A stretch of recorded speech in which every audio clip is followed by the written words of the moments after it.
gente! Eu sou a Bárbara. E eu sou a Nicole. E a gente tá aqui pra contar um pouco sobre o livro Barbas do Imperador. A gente vai falar só do capítulo 3 nesse vídeo, mas a gente vai fazer algumas perguntinhas uma pra outra e a gente vai respondendo e contando um pouco da história pra vocês. O que foi a Lei de Aberdeen e qual foi o contexto histórico? A Lei Aberdeen é uma lei inglesa que dá poderes à Marinha Britânica de perseguir, revistar e prender navios suspeitos de tráfico negreiro. Isso está relacionado a que a Inglaterra, no século XVII, ela era considerada o país com maior tráfico. Sim. Só que isso é muito estranho, tipo, o fato dela insistir no fim da escravidão. Sim. Mas isso está conectado a um outro fato que aconteceu no século XVIII e XIX, que foi a Revolução Industrial. Isso é porque, assim, tipo, Revolução Industrial, capitalismo, comércio. E então, se os escravos passassem a consumir, se eles trabalhassem de forma assalariada, a economia, para eles, que era baseada nisso agora, ia favorecer muito. Então, era esse o interesse que eles tinham em acabar com o tráfico.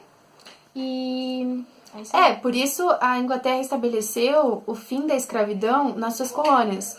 Mas como ela tinha bastante influência econômica no Brasil, ela fez alguns pedidos e acabou resultando nessa lei para que eles pudessem verificar o tráfico para poder melhorar o seu comércio. Sim. Agora eu vou ler uma pergunta para Nicole. Por que o Império Brasileiro não gostaria de ser visto como bárbaro? Bem, bárbaro estava relacionado à ideia de uma coisa atrasada, porque como o Brasil era um dos poucos lugares que ainda usufruía do trabalho escravo, trazia essa ideia de atraso. O bárbaro seria referente a essa forma de maus tratos, falta de saneamento, toda essa questão assim de falta de humanidade em relação aos escravos, que eles não recebiam respeito. E essa questão mais bruta e tudo mais. Então, era uma ideia de que o país não estava desenvolvido, estava realmente atrasado em relação aos outros que estavam já numa situação econômica e visibilidade em relação aos outros lugares muito melhor. Após o tráfico negreiro ser encerrado, para onde o governo brasileiro redirecionou seu investimento? Então, o governo brasileiro ele investia seus recursos nos tráficos. E agora, sem o tráfico, eles tiveram que investir para o dinheiro retornar para eles de uma forma considerável. Então, ele começou a investir no Brasil, na infraestrutura, como rede de esgoto, ele implantou iluminação a gás, bondes puxados a burros, calçamento de paralelepípedos, tudo isso baseado no modelo europeu, numa Paris urbana e neoclássica. Então, e isso traz muita ideia, desculpa te cortar, mas em relação a que isso já vai trazendo também a ideia de que as pessoas podem comprar um serviço melhor. Então também vai trazendo essa ideia de que há serviços que estão disponíveis para que a população usufrua, mas só parte dela vai conseguir se eles pagarem por isso. Sim, ele também investiu em teatros, que começou ali a ideia de teatro, imitou bulevares europeus. Então, tipo, para ter a ideia de um país desenvolvido, sabe? Então, para trazer aquela visibilidade, sim, né, para todo o país. Por que a repressão sobre o tráfico negreiro é uma ameaça à liberdade do Brasil? Bem, a repressão ao tráfico negreiro, na verdade, é muito consequente dessa ideia da Inglaterra, que fica pressionando para que houvesse o término da escravidão por motivos econômicos. E como o Brasil é muito dependente da Inglaterra, ele não podia deixar de ceder em relação a isso.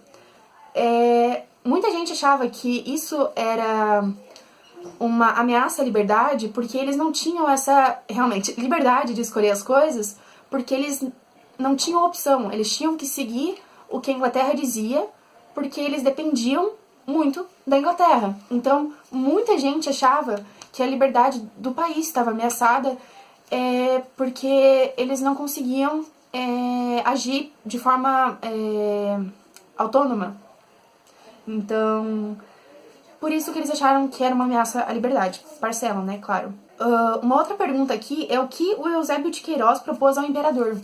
Então, a lei de Eusébio de Queiroz foi proposto por Eusébio de Queiroz, que teve esse nome em sua homenagem, porque ele foi o criador.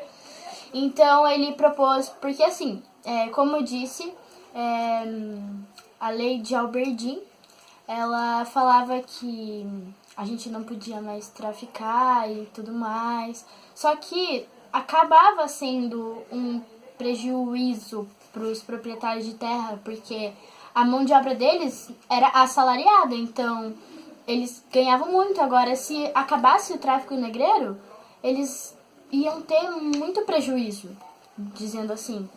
Então, o que ele propôs foi que, para meio que compensar a perda de escravos, ele ia oferecer terras aos fazendeiros. Ou seja, eles iam sair prejudicados por falta de mão de obra barata, mas eles iam ser compensados ganhando terras. Então era isso que a lei Eusébio de Queiroz dizia. Qual a influência dos ingleses em relação ao preço dos escravos? A Nick vai ler um trecho para especificar.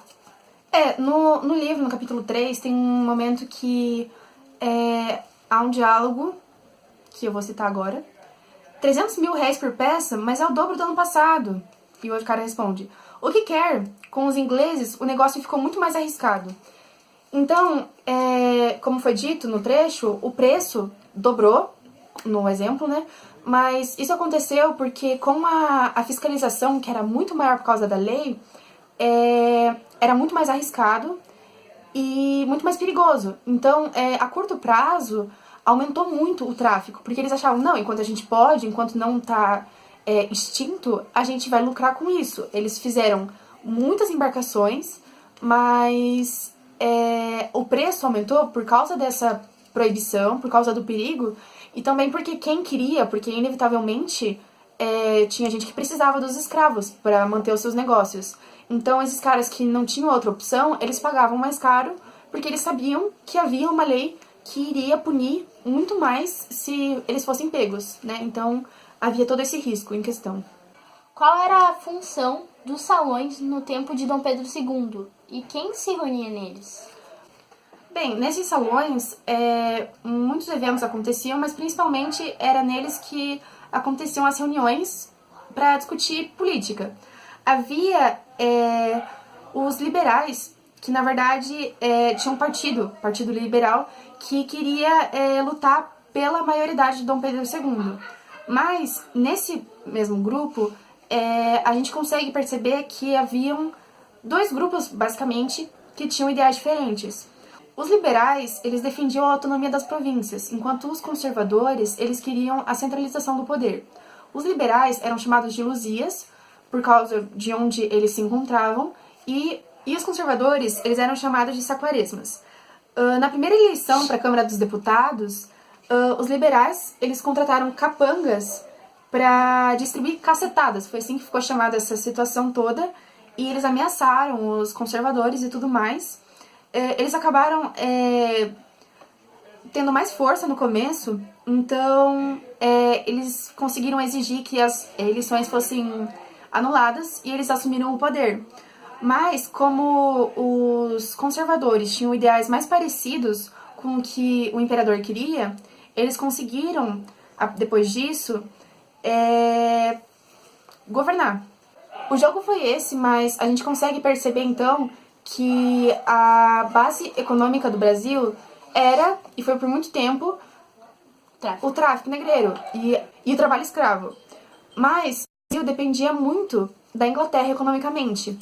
Então, como para a Inglaterra era bom que houvesse o término da escravidão, porque eles estavam na Revolução Industrial e isso envolvia muito o capitalismo, eles precisavam de trabalhadores e os escravos se tornariam consumidores em potencial se eles recebessem salário. Por esse interesse, a Inglaterra pediu gentilmente, que o Brasil acabasse com o tráfico. Mas, por Brasil muita é teimoso. pressão, o Brasil foi enrolando, tentando dar aquele jeitinho brasileiro, né? Pelo qual nós somos muito conhecidos, infelizmente. E, por fim, chegou a Lei de Aberdeen, que proibiu o tráfico e fez com que os britânicos pudessem intervir. Reduziu, mas não acabou, né? Aquela história. Eles podiam intervir em todos os navios que eles achavam que estava traficando escravo, mas, por fim, realmente houve a proibição da escravidão. Então, como o Brasil já não tinha mais como investir nos escravos e precisavam de alguma coisa que retornasse para eles o dinheiro, eles investiram então na infraestrutura, na urbanização do país, para que desse a impressão para o resto do mundo de que nós estávamos desenvolvendo assim como os outros países já desenvolvidos.